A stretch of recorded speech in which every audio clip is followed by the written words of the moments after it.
देश को शांति प्रिय और संविधान की रक्षा के लिए वोट दें। AIMIM को सांसद बनने पर मैं क्षेत्र में विश्वविद्यालय खुलवाने के साथ रोजगार देने का करूंगी कार्य। देश को शांति प्रिय और संविधान की रक्षा के लिए देशवासियों को AIMIM को वोट दें ताकि हमारा देश शांति प्रिय बनते हुए संविधान की रक्षा की जा सके।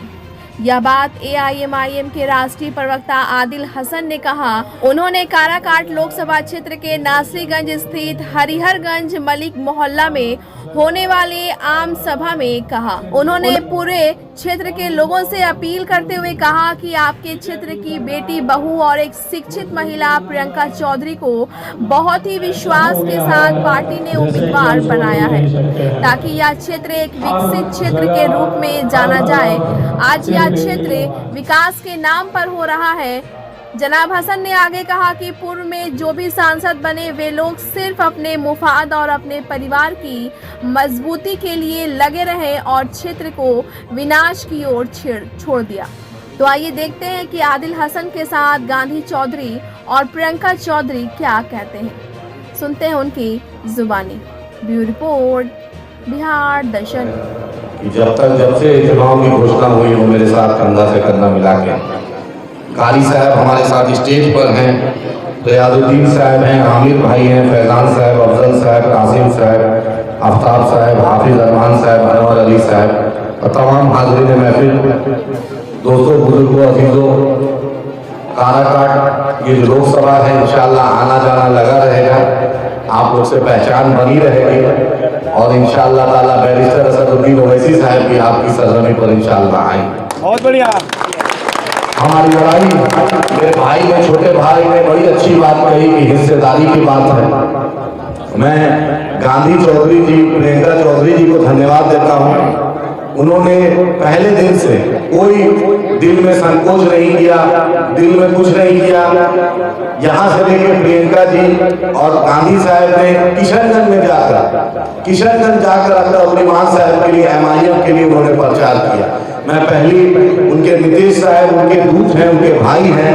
मैं इस मंच के माध्यम से प्रियंका जी और गांधी साहब का शुक्रिया अदा करता हूँ कि हमारे प्रदेश अध्यक्ष के लिए, अब्दुल साहब के लिए, बैरिस्टर असदुद्दीन ओवैसी साहब के हाथों को मजबूत करने के लिए सीमांचल जाकर उन्होंने कहाँ पे काराकाट, कहाँ आपका नासरीगंज, हरिहरगंज, कहाँ आपका दाऊदनगर और कहाँ सीमांचल, यहाँ से 650 किलोमीटर से ज़्यादा दूर है, लेकिन महिला होकर कभी उन्होंने संकोच नहीं किया।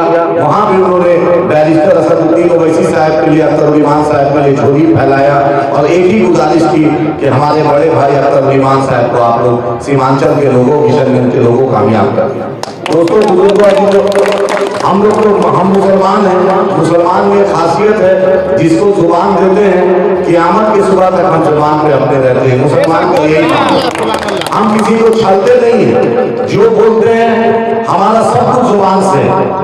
पहली बार दुनिया में आए तो जुबान से जो घर के बड़े रहते हैं, बुजुर्ग रहते हैं, आज़ान देते हैं और मेरे जुबान पर अगर एक मोमिन है, कलमा को है, तो सबसे पहले अगर जुबान पर कोई शब्द लाता है तो अल्लाह अकबर लाता है, ला इलाहा इल्लल्लाह मुहम्मदुर रसूलुल्लाह लाता है। हम जुबान पर ईमान लाते हैं। यही जुबान है जो कलमा पढ़ाता है, यही जुबान है जो नमाज में नियत बांधता है, यही जुबान है जो अगर कोई दुनिया से रुखसत होता है तो इन्ना लिल्लाहि व इन्ना इलैहि राजिऊन पढ़ते हैं। यही जुबान है किसी का निकाह होता है तो इसी जुबान में बहुत अच्छे साहिब है, बहुत मजबूत है। मान लीजिए आपका घर हरिहरगंज, नासरीगंज है, कोई आदमी बनारस का रहने वाला या हैदराबाद का रहने वाला उसकी बेटी से निकाह कर लेते हैं तो इसी जुबान पर देते हैं कि हाँ मैंने कबूल किया, और इसी जुबान के भरोसे उसके माँ बाप भी अपनी बेटी जिसको बचपन से पाले पोसे बड़ा किए, इस जुबान के चलते वो हमें हाथ में दे देते हैं। इस्लाम की यही खूबी है, जुबान सब कुछ। आज मैं दोपहर में पाटलिपुत्रा लोकसभा में था तो पाटलिपुत्रा लोकसभा में हमने ये बात कही कि हम लोग तो डरते हैं तो सिर्फ अपने अल्लाह से डरते हैं और झुकते हैं तो सिर्फ अपने अल्लाह से डरते हैं। यही हमारा ईमान है। रमजान रमजान का मुकद्दस महीना अभी गुजरा, अभी कुछ दिन पहले रमजान का मुकद्दस महीना गुजरा। सब जितने लोग जो बालिग लोग थे, बुजुर्ग थे, बीमार थे, सब ने कोशिश की रोजा रखने की, सब ने रोजा रखा, नमाज पढ़ा। मैंने वहां पर एक बात कही, क्योंकि आप देखते हैं रमजान में पॉलिटिकल ड्रामा बहुत होता है, पॉलिटिकल ड्रामा बहुत होता है। पटना में आप लोग अखबार में देखते होंगे कि 15 घंटा 16 घंटा कानी साहब रोजा रख रहे हैं, 15 घंटा 16 घंटा आदिल रख रहे हैं, सोनू रख रहे हैं, अवतार रख रहे हैं, रियाज भाई रोजा रख रहे हैं, आप लोग रोजा रख रहे हैं।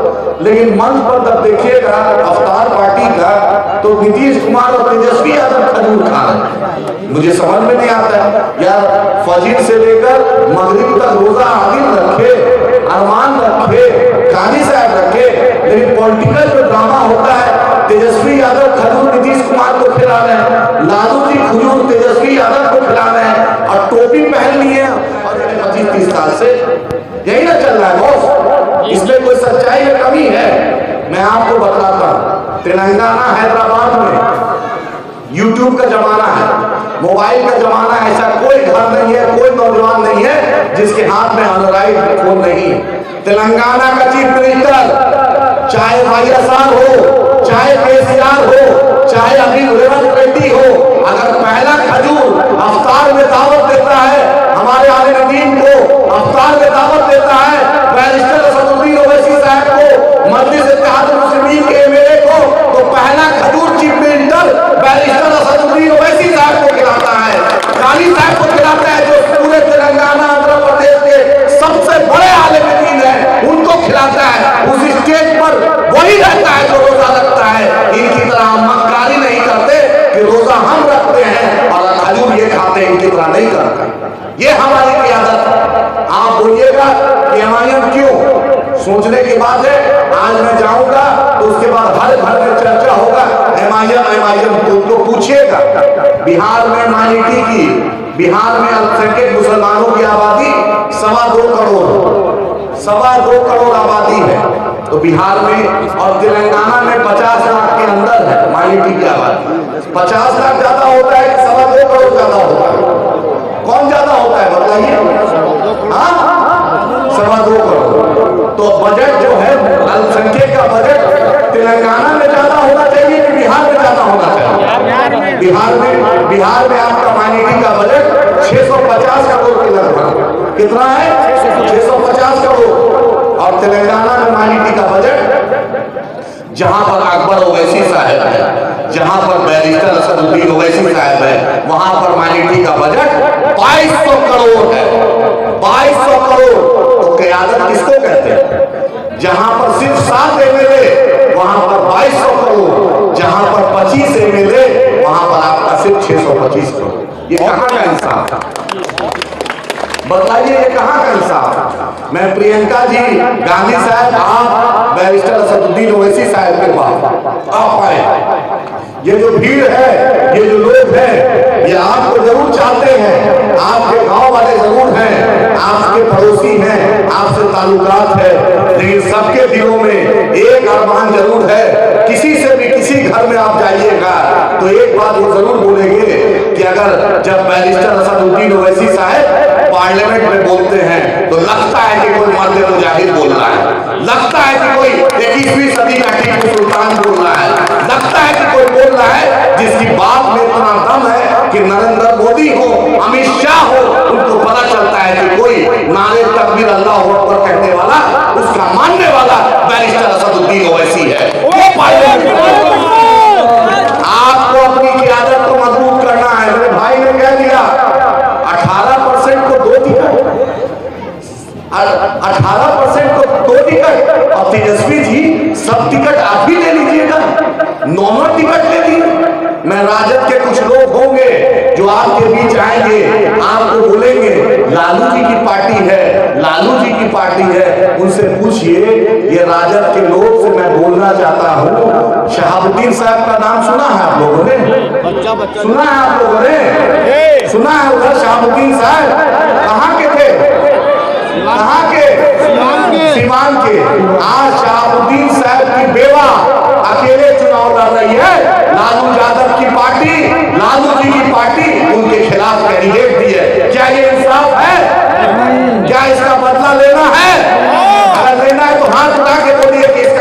ज्यादा देते हैं। इंसाफ होना चाहिए कि नहीं होना चाहिए? बराबर हिसाब होना चाहिए। तुम कत्ल करोगे, तुम अगर हमारे साथ नाइंसाफी करोगे, हमारी लीडरशिप का कत्ल करोगे, तो हम प्रियंका चौधरी जी को खड़ा करेंगे, हम यहाँ से लोकसभा भेजेंगे, हम दिखाएंगे कि मजलिस इत्तेहाद मुस्लिमीन की ताकत क्या होती है। बैरिस्टर असदुद्दीन ओवैसी साहब का चाहने वाला आज बिहार ही नहीं, हिंदुस्तान का ऐसा कोई जिला नहीं, कश्मीर जाके देख लीजिए, केरल कन्याकुमारी देख लीजिए, आसाम मेघालय देख लीजिए, गुजरात राजस्थान देख लीजिए, आज बच्चा अगर माँ के पेट में बच्चा है और अगर बच्चा पैदा भी हो गया, अगर 6 महीना 1 साल का चलता है, तो उस बच्चे, उस माँ के, उस बाप के दिल में तमन्ना होती है कि वो 1990 में जब बच्चा पैदा होता था। आप गुमान में रहने वाले हैं, आप अपनी बहन, हमारी बहन प्रियंका जी को कामयाब करके बैरिस्टर असदुद्दीन ओवैसी साहब को मजबूत कीजिए। इससे अच्छा मौका नहीं आएगा। ये नीतीश भाई इसी भरोसे आए हैं कि हमारा मुसलमान भाई ओवैसी साहब के साथ रह देगा, हम अपने जात को ले लेंगे, मुसलमानों का साथ बैरिस्टर असदुद्दीन ओवैसी साहब के जरिए मिल जाएगा। अगर हम लोग दोनों मिल जाएंगे, दलित भाई भी मिल जाएंगे, क्योंकि पार्लियामेंट में अगर किसी ने जय भीम और जय भीम का नारा दिया तो उसका नाम बैरिस्टर असदुद्दीन ओवैसी साहब है।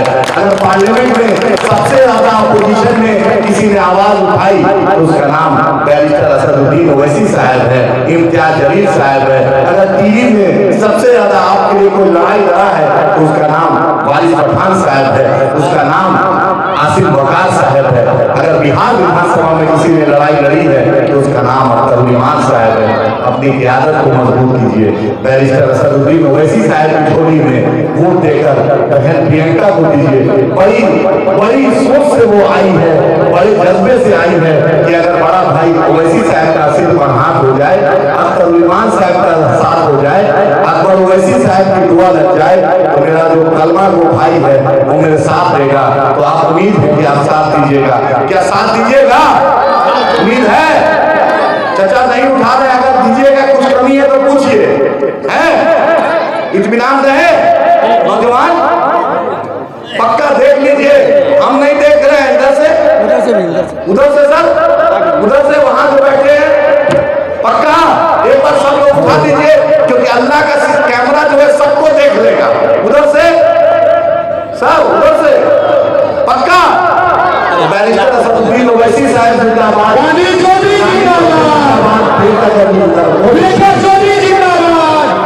हम लोग के बीच आइए, देखिए, आइए बाबी, आइए। कर रही थी नौजवानों के आन शान गांधी चौधरी हम लोग के मंच पे जवाब रोज है, और ये आइए, देरी हो गई, आगे पूछ लीजिए, जिसके कारण इसी वजह से काफी विलम्ब हो चुका है। तो समय को देखते हुए मैं आवाज सबसे पहले भाई बहन और प्यारे बच्चों, आप सबको मेरा प्रणाम। मंच पे जो माननीय अतिथिगण हैं उन सबको भी मेरा प्रणाम। और अब तक आप सबको जान ही गए होंगे मेरा जो परिचय है, क्योंकि इसी क्षेत्र की हूँ, तो अपनी बेटी या अपनी बहू को पहचानने में देर तो नहीं लगी।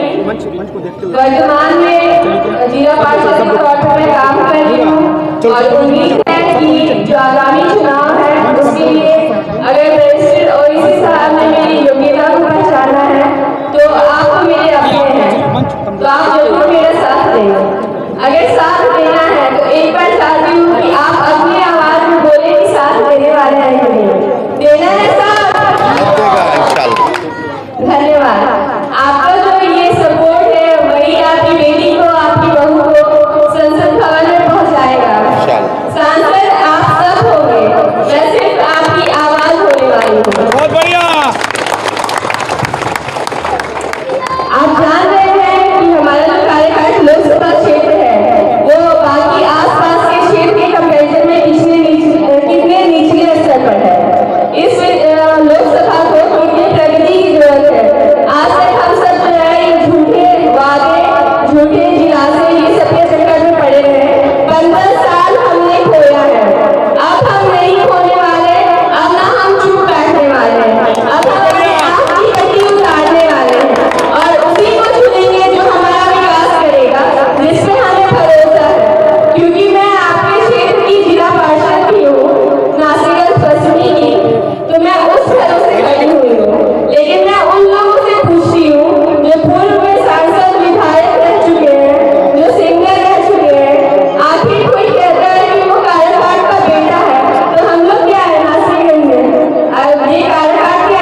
करवाऊंगी। इंशाल्लाह।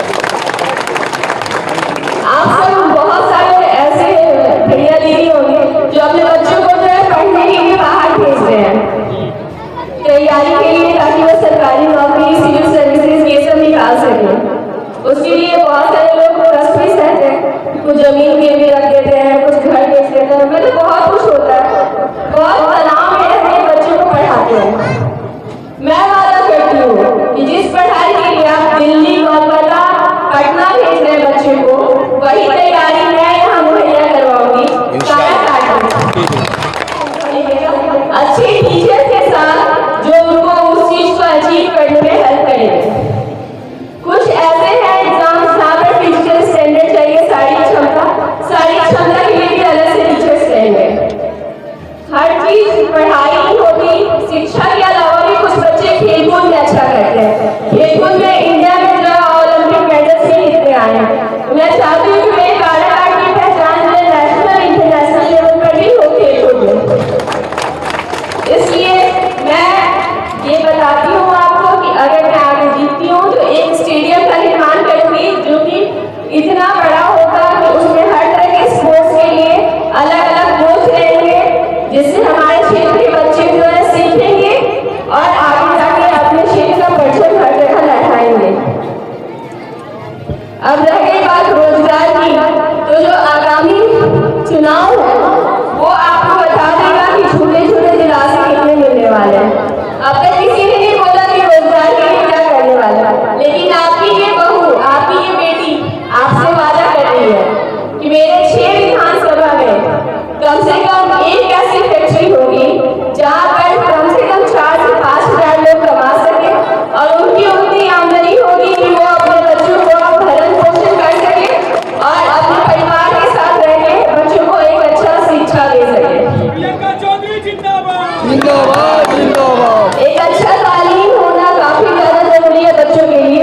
अच्छी शिक्षा मिलेगी तभी हमारे जो सोसाइटी में बदलाव आएगा। आप सब अपने बच्चों को कहीं ना कहीं पढ़ा रहे हैं, प्राइवेट में पढ़ा रहे हैं या फिर सरकारी में पढ़ा रहे हैं, इस उम्मीद में कि आप गरीबी के जंजाल से बाहर निकलेंगे, आपके बच्चे का जो भविष्य होगा वो सिक्योर होगा। इसलिए मैं आपको वादा कर रही हूँ कि वो सब चीज आपके बच्चे के लिए सुनहरा भविष्य आने वाला है इस प्रियंका चौधरी के साथ। और क्योंकि पेंशन भी एक मुद्दा है, हमें हमारे यहाँ जो पेंशन मिलता है बड़े बुजुर्गों को 400 से 500 मात्र। अगर आप हर रोज का एक टाइम का 20 रुपया भी खाना जोड़िए ना, तो महीने भर वो बुजुर्ग जो है 20 रुपया करके 600 रुपया होता है, उतना भी पेंशन उनको नहीं मिलता कि एक टाइम का वो खाना खा सके, तो फिर वो कैसे चलेगा। मैं उनसे वादा करती हूँ कि उनकी आवाज मैं बनने वाली हूँ अगर जीतती हूँ तो, क्योंकि बहुत सारे ऐसे राज्य हैं जहाँ 8,000 9,000 मिलता है।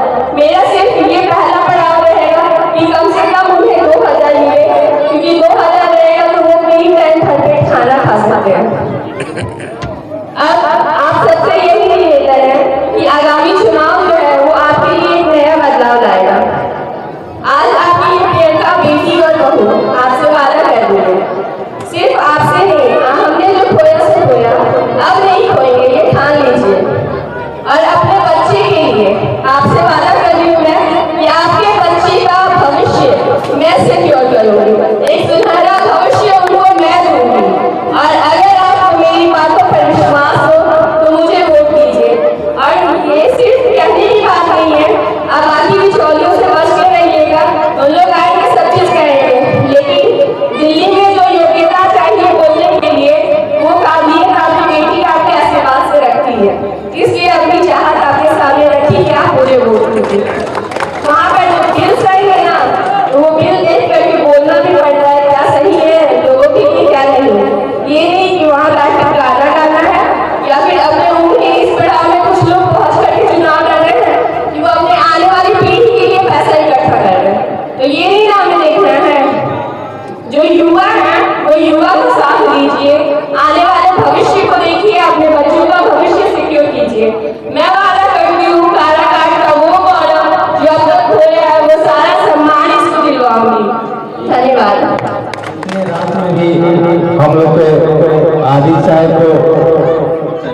भाषण सुनने के लिए, प्रियंका चौधरी के भाषण सुनने के लिए हम लोग काफी लेट हो चुके हैं, क्योंकि हर जगह जनसंपर्क हो रहा है।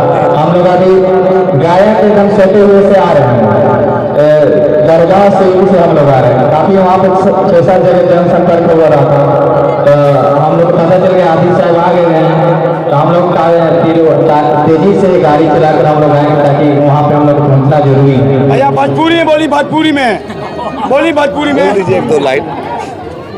अरे भोजपुरी में तो सबको जाना था कि हमने अमियार में हरियरगंज में बाटल नहीं थे का। अरे हमने के तो हाथों पहन कर हरियरगंज आ जानी जा, क्या बात है का हमने के नेता नहीं की जा, हरियरगंज के बेटा बने जा। क्या बात है बेतक। आप लोग जान रहे हैं कि हमारी माँ को और हमारी पत्नी को दोनों एक ही बार चुनाव लड़ाए थे। ये भाग है काराकाट का, हो सकता है कि प्रियंका जी आई है इसलिए काराकाट का इंडिया का टॉप हाईलाइटेड हो गया। पहले काराकाट से कोई पूछता नहीं था। सही बात है। तो लग रहा है कि हम लोग तो भाग्य में है, क्योंकि हम अपनी माँ को चुनाव में खड़ा किए थे और मैडम को चुनाव में खड़ा किए थे। तो अभी तक वहाँ से हमारे अमियार गांव से बहुत लोग खड़े हुए थे, लेकिन 2 चुनाव अभी तक नहीं निकला है। इतने अपनी माँ को इतने वोट से जीता है कि उतना जिला में कोई जीता नहीं है। 2700 मैंने अपनी माँ को मुखिया जिताया था, हवाई को 567 वोट से। ऐसे दिग्गज लोग को हराए थे कि एक बार में कि, और आप लोग को अब हमारी आ गया है कि सांसद पहुंचाने के लिए यहाँ से ऐसा पतंग उड़ा रहा है कि जाकर दिल्ली सांसद न जाए।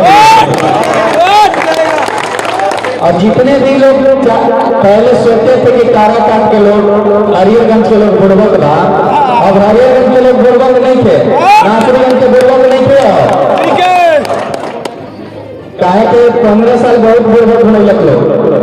हमारे गांव के ले रहा उपेंद्र कुशवाहा उपेंद्र कुशवाहा जी, आप लोग मीडिया के माध्यम से हम बोल देना चाहते हैं, बता दीजिएगा जिस काराकाट का बोल लिए थे उस काराकाट का बेटा जवान हो गया है। पवन सिंह बोलते हैं कि हम फिल्म सिटी बनाएंगे, भोजपुरी सब लड़का के गाना के भाई ना। अरे उनका बोले के चाहते फिल्म सिटी चाहते हैं। हरियरगंज में कॉलेज की जरूरत है।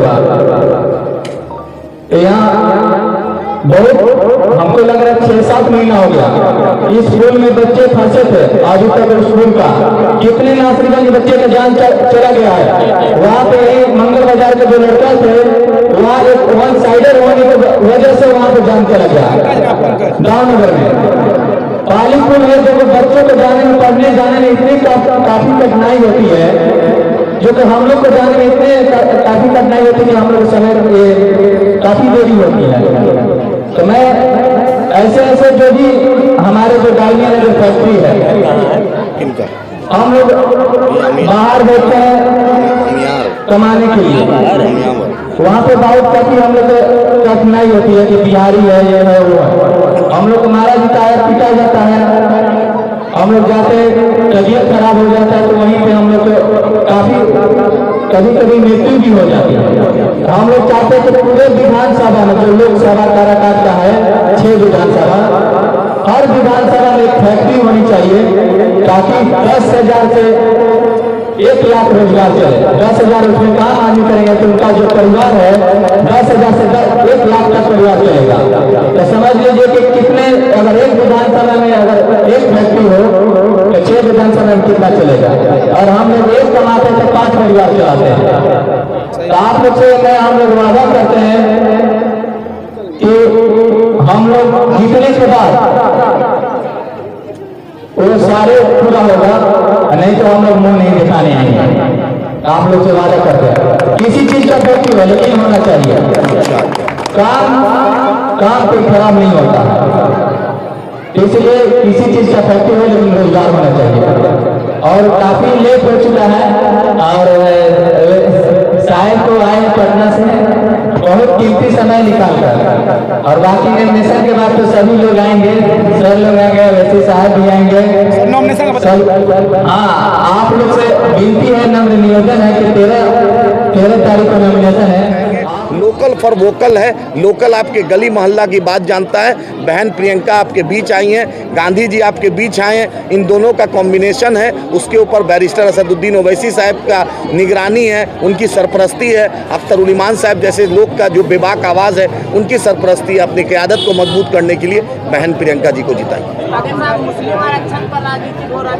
अब जो लालू जी से पूछिए, मुस्लिम आरक्षण की बात कर रहे हैं। जो आदमी अपने टिकट पे मुसलमानों को हिस्सेदारी नहीं दे सकता है, जो शहाबुद्दीन साहब की लाश को देखने जो लालू परिवार नहीं जा सकता है, जो अनवारुल हक साहब के परिवार के साथ नहीं हुआ, जो तस्लीमुद्दीन साहब के परिवार के साथ नहीं हुआ, जो अब्दुल गफूर साहब के परिवार के साथ नहीं हुआ, वो मुसलमानों के साथ क्या होगा। मैंने साफ साफ कहा कि रोज़ा रखें हम, रोज़ा 16 घंटा हम रखते हैं, लालू जी, तेजस्वी जी, नीतीश जी खजूर खा लेते हैं, टोपी पहन लेते हैं। टोपी मेरी चीज़ है, आप क्यों पहनते हैं? आप अपना काम कीजिए, आप माइनॉरिटी का बजट बढ़ाइए, मुसलमानों को लोकसभा, राज्यसभा, विधान परिषद में हिस्सेदारी दीजिए। आप ये पॉलिटिकल ड्रामा मत कीजिए। आप हमें हिस्सेदारी चाहिए, हमें इंसाफ चाहिए। 75 साल से हमने इन पार्टियों को देख लिया। हमारे साथ Ranganath Mishra commission, Kundu commission, Sachar commission, Mahmoodur Rahman report ये कहता है कि मुसलमानों की स्थिति बद से बदतर हो गई है। हम अपनी स्थिति को सुधारने आए हैं, हम अपनी क़यादत को मजबूत करने आए हैं। हम ये मैसेज देना चाहते हैं, मेरे गुलदस्ता में हर बिरादरी अति पिछड़ा भी है, यादव भाई भी है, मल्ला भाई भी है, ये क्या कह राजपूत भाई भी है, भूमियार भाई भी है, मुसलमान भी है, दलित भी। हम सबको इंसाफ देने आए हैं। आज बैरिस्टर असदुद्दीन ओवैसी साहब सबसे ज़्यादा अपोजिशन में अगर किसी मेंबर ऑफ पार्लियामेंट में आवाज़ उठाया अपोजिशन में, तो उसका नाम बैरिस्टर असदुद्दीन ओवैसी साहब है। इम्तियाज़ जलील साहब है। उसमें किसान का भी मुद्दा था, स्कूल का भी मुद्दा था, हॉस्पिटल का भी मुद्दा था, चाइना के घुसपैठ का भी मुद्दा था, हर मुद्दा था। उसमें हिंदू मुसलमान नहीं था, उसमें इंसाफ की बात थी। हम उसी लिए अपनी मेहनत मजदूरी हमने जो की है, जो ओवैसी साहब ने ट्रिपल तलाक हो, 370 हो, NRC हो, मॉब लिंचिंग हो, इस्माइल कुरैशी हो, जुनैद अंसारी हो, किसी के साथ भी नाइंसाफ़ी मॉब लिंचिंग हुई तो अगर एक आवाज़ उठाया, उसका नाम बैरिस्टर असदुद्दीन ओवैसी साहब है। हम उस मेहनत आना के लिए मजदूरी मांगने हैं अपनी बहन के लिए कि मेरी बहन को कामयाब करके पतंग को बुलंद कीजिए। बैरिस्टर असदुद्दीन ओवैसी साहब के हाथ को मजबूत कीजिए। उम्मीदवार का जो आपने कार्ड खेला है, हाँ, वो कहाँ तक लग रहा है कि जीत दिलाएगा? ये कार्ड नहीं है, ये इंसाफ है। आधी आबादी को हम इंसाफ देना चाहते हैं। हम लालू जी की तरह नहीं है कि उनकी बेटी ही सिर्फ MP बन सकती है। हम चाहते हैं जो इस मिट्टी की बेटी है, इस मिट्टी की बहू है, उसको भी इंसाफ मिले। जो एक लालू जी का एक एजेंडा है, उनका बेटा कुछ बन जाए, सोनिया जी का एक एजेंडा है कि उनका बन जाए, राजनाथ सिंह का एक एजेंडा है कि उनका बन जाए, मोदी जी का एक एजेंडा है, अमित शाह जी का है कि उनका जय शाह बन जाए। हमारा एजेंडा है कि लोकल फॉर वोकल, जो यहाँ का दुख दर्द समझेगा, जो हमारी समस्या को समझेगा, हम उसी को जिताएंगे। और ये बैरिस्टर असदुद्दीन ओवैसी साहब और गांधी चौधरी का मिलन है। ज़रूर उम्मीद है कि जनता कामयाब करके बैरिस्टर साहब के हाथ को मजबूत करेगी। क्या माना जाए कि आपने बिहार में माई समीकरण कौन डाला है? देखिए, बिहार में तेजस्वी यादव ने ऐलान कर दिया कि यहाँ कोई माई समीकरण है नहीं। Tejashwi Yadav A to Z की बात करते हैं, हम मुसलमानों की बात नहीं करते। जब तक माई माई करते थे तो लालू जी चीफ मिनिस्टर बने, राबड़ी जी चीफ मिनिस्टर बनी। जब इन्होंने तोड़ दिया तो इनका चेतन आनंद चले गए, नीलम देवी चली गई, प्रहलाद यादव चले गए। बेचारा मुसलमान अख्तर उल ईमान तो इनके साथ हमेशा रहा। चपरासी क्वार्टर से इनको शीश महल पहुंचा दिया, लेकिन शहाबुद्दीन साहब की लाश में भी जाना नहीं पड़ा, जिसने राबड़ी देवी की सरकार बनाया। लेकिन उस शहाबुद्दीन को दुनिया से जाने के बाद किसी ने पूछा नहीं। आज उसकी बेवा चुनाव अकेले लड़ रही है, कोई पूछने वाला नहीं है। राजद के लोगों से पूछना चाहता हूँ, जो शहाबुद्दीन साहब का नहीं हुआ वो आपका मेरा कैसे हो सकता है? पूर्णिया पे पूर्णिया पे जो पप्पू यादव के साथ तेजस्वी यादव ने जो गेम खेला, भाई बोल दीजिए, तेजस्वी यादव ने अलग एलानिया कहा कि या इंडिया को वोट दीजिए या NDA को वोट दीजिए। अब तेजस्वी यादव बताएं कि वो भाजपा का प्रचार कर रहे हैं कि अपना प्रचार कर रहे हैं। जो आदमी भाजपा का खुले मन से प्रचार करे वो क्या है, वो अपने मतलब के लिए, कुर्सी के लिए, सत्ता के लिए तेजस्वी यादव कहीं भी जा सकते हैं। मैं ये बात कहने से गुरेज नहीं करता हूँ। कल भाजपा के साथ भी अगर गठबंधन करना पड़े तो तेजस्वी यादव कर लेंगे। ये एक सच्चाई आज रिकॉर्ड कर लीजिए। तेजस्वी यादव सत्ता के लिए किसी भी हद तक जा सकते हैं। तेजस्वी यादव अपने पिताजी का संघर्ष नहीं देखा है। तेजस्वी यादव सामाजिक न्याय को नहीं जानते। तेजस्वी यादव चार्टर्ड प्लेन पर केक काटते हैं, उनको ये भूल जाते हैं कि हम चपरासी क्वार्टर से, मेरे पिताजी ने आज 10 सर्कुलर रोड शीश महल पहुंचे हैं और तेजस्वी यादव चार्टर्ड प्लेन पर केक काटते हैं। उनको गरीब दलित, पिछड़ा, अति पिछड़ा, मुसलमान की चिंता नहीं है, उनको सत्ता की चिंता है। उनको मनोज झा प्यारे हैं, उनको हरियाणा का मुंशी प्यारा है। अशफाक करीम साहब को दोबारा नहीं भेजेंगे। यहाँ के यादव को, यहाँ के मुसलमान को, यहाँ के दलित को नहीं उत्थान करना चाहते। वो सिर्फ भाजपा के साथ भी जा सकते हैं। अच्छा, एक सवाल ये है कि जिस तरह से नरेंद्र मोदी ने कहा है कि इस बार 400 के पार, कैसे रोकेंगे? नरेंद्र मोदी अगर 400 से पार हो जाएंगे तो राजनीति से संन्यास ले लूंगा। इनका जुमला था और ये जुमला ही रहेगा। भारत की जनता, ये भारत की जनता गुरु गोविंद जी महाराज की जनता है, लॉर्ड महावीरा की सरजमी है, लॉर्ड कृष्णा की सरजमी है, लॉर्ड गौतम बुद्ध की सरजमी है, शेरशाह सूरी की सरजमी है।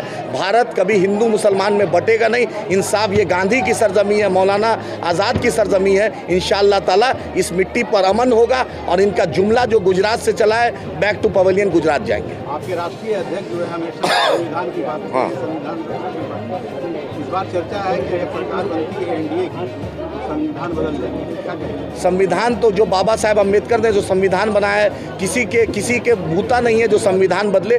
केरल से लेकर कश्मीर तक, गुजरात से लेकर मणिपुर तक मोदी जी इनका जान गया। इनकी मक्कारी, इनकी अय्यारी, इनकी जुमलेबाजी को लोग जान गया। जो मणिपुर की बेटियों का हिफाजत नहीं कर पाया, वो भारत के लिए प्रधानमंत्री बनने का योग नहीं है। उन्होंने सिर्फ और सिर्फ जुमला कहा है। और अमित शाह जी को अपने बेटे की चिंता है, सोनिया जी को अपने बेटे की चिंता है, लेकिन देश की चिंता है, संविधान की चिंता है। उसका नाम बैरिस्टर असदुद्दीन ओवैसी साहब।